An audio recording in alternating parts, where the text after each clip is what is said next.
الحمد لله رب العالمين والعاقبة للمتقين والصلاة والسلام على أشرف الأنبياء والمرسلين وعلى آله وأصحابه أجمعين. أما بعد فأعوذ بالله من الشيطان الرجيم. بسم الله الرحمن الرحيم. فإن لم تفعلوا فأذنوا بحرب من الله ورسوله. وقال رسول الله صلى الله عليه وسلم: الربا 70 حوبا أيسرها أن ينكح الرجل أمه. رواه ابن ماجه. صدق الله المولانا العظيم. سبحانك لا علم لنا إلا ما علمتنا إنك أنت العليم الحكيم. رب اشرح لي صدري ويسر لي أمري واحلل عقدة من لساني يفقه قولي. الحمد لله। আল্লাহ তাআলার দরবারে লাখো কোটি শুকরিয়া যে মহান রব্বুল আলামিন আমাকে আপনাকে সবাইকে এখানে আসার বসার তৌফিক দান করছেন। এজন্য সবাই দিল থেকে মন থেকে উচ্চ আওয়াজে আল্লাহকে রাজি খুশি করার উদ্দেশ্যে পড়ছি আলহামদুলিল্লাহ। রাসূল আকরাম সাল্লাল্লাহু আলাইহি ওয়াসাল্লামের দরবারে অগণিত দরুদ ও সালাম। আকাইনাম তাজিদের মদিনা আহমদ মুস্তাফা মুহাম্মদ মুস্তাফা সাল্লাল্লাহু আলাইহি ওয়াসাল্লামের দরবারে সবাই সংক্ষিপ্ত দরুদ শরীফ সকলে বলি সাল্লাল্লাহু আলাইহি ওয়াসাল্লাম। আজকের আলোচনার বিষয় হচ্ছে সুদ নিয়ে। সুদের অনেকগুলো ভয়াবহ বর্ণনা আছে। একজন মানুষ সুদ খাইলে তার কি ক্ষতি হবে, পরকালে তার কি শাস্তি হবে এবং পরকালে মরণের পরে তার কি হবে, এগুলো কোরআন এবং হাদিস থেকে জানবো ইনশাআল্লাহ।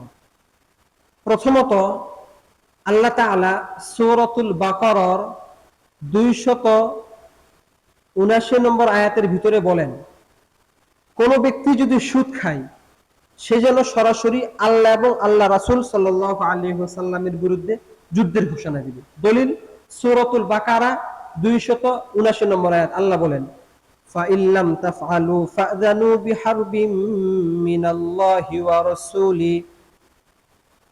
আল্লাহ পাক রব্বুল আলামিন বলেন,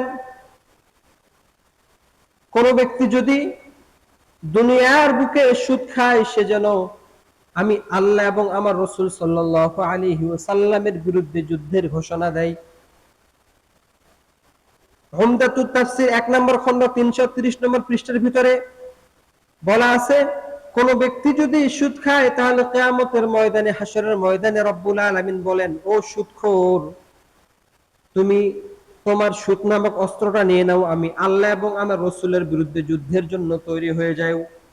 আমি আপনাদের কাছে জানতে চাই, দুনিয়ার মানুষ যেখানে নবীরা পর্যন্ত নাফসে নাফসে করবে, সেখানে আপনাকে যদি আল্লাহ বলে, ও সুদখোর, তুমি তোমার সুদ নামক অস্ত্রটা নিয়ে নাও, আমি আল্লাহ এবং আমার রাসূলের বিরুদ্ধে যুদ্ধের জন্য তৈরি হয়ে যাও, আপনি কি পারবেন? না না, আমাদের কোন ব্যক্তির জন্য সেদিন কিয়ামতের ময়দানে, হাশরের ময়দানে কোন ব্যক্তির জন্য আল্লাহ এবং আল্লাহ রাসূলের বিরুদ্ধে যুদ্ধের জন্য তৈরি কেউ পারবো না আমরা। এটা যদি কোনো ব্যক্তি দুনিয়াতে আল্লাহর বিরুদ্ধে যুদ্ধ করতে চায়, তার দ্বারা অসম্ভব। এজন্য আল্লাহ পাক রব্বুল আলামিন বলেন, দুনিয়ার মানুষ তুমি যদি সুদ না ছাড়ো, তাহলে যদি সুদ খাও, তাহলে আমি আল্লাহ এবং আমার রাসূলের বিরুদ্ধে যুদ্ধের জন্য তৈরি হয়ে যাও। 2 নাম্বার বলেন, কোন ব্যক্তি যদি সুদ খায় সে কিয়ামতের ময়দানে পাগল অবস্থায় উঠবে। দলিল সূরাতুল বাকারা 275 নম্বর আয়াতের ভিতরে আল্লাহ পাক রব্বুল আলামিন বলেন, আল্লাযীনা ইয়াকুলুনার রিবা। আল্লাহ রাব্বুল আলামিন বলেন, যারা সুদ খায়, লা ইয়াকুমুনা ইল্লা কামা ইয়াকুমুল্লাযী ইয়াতাখাব্বাতুহুশ শাইতানু মিনাল মাস। তারা কিয়ামতের ময়দানে তাদেরকে দেখলেই মনে হবে শয়তান তাদেরকে স্পর্শ করে পাগল বানায়া দিছে। নাউযুবিল্লাহ। 3 নম্বরে কোন ব্যক্তি যদি সুদ খায়, তার পেটটা হবে বড় বাড়ির মতো, ইবনে মাজাহ 2274 নম্বর হাদিসের ভিতরে রাসূল সাল্লাল্লাহু আলাইহি ওয়াসাল্লাম বলেন, আতাইতু লাইলাতান উসরিয়া বি আলা কওমিন, আমাকে একদল লোকের পাশে নিয়ে আসা হলো, বুতুনুহুম কাল বুয়ুত, তাদের পেটটা ছিল বড় বাড়ির মতো, বড় ঘরের মতো, ফিহা আল হায়াত তুরা মিন খারিজিন বুতুনিহিম, বাহির থেকে দেখা যায় পেটের ভিতরে ভর্তি সাপ আর সাপ। আল্লাহ রাসূল সাল্লাল্লাহু আলাইহি ওয়াসাল্লাম বলেন, আমি প্রশ্ন করলাম জিবরাইল, এরা কারা? জিবরাইল আলাইহিস সালাতু ওয়াস সালাম বলেন, এরা হচ্ছে দুনিয়ার বুকে যারা সুদ খায়, এরা হচ্ছে সুদখোর। তাহলে বোঝা গেল কোন ব্যক্তি যদি দুনিয়াতে সুদ খায়, তাহলে কিয়ামতের ময়দানে, হাসরের ময়দানে তাদের পেটটা বড় বাড়ির মতো হবে এবং পেটের ভিতরে সাপ আর সাপ থাকবে। নাউজুবিল্লাহ।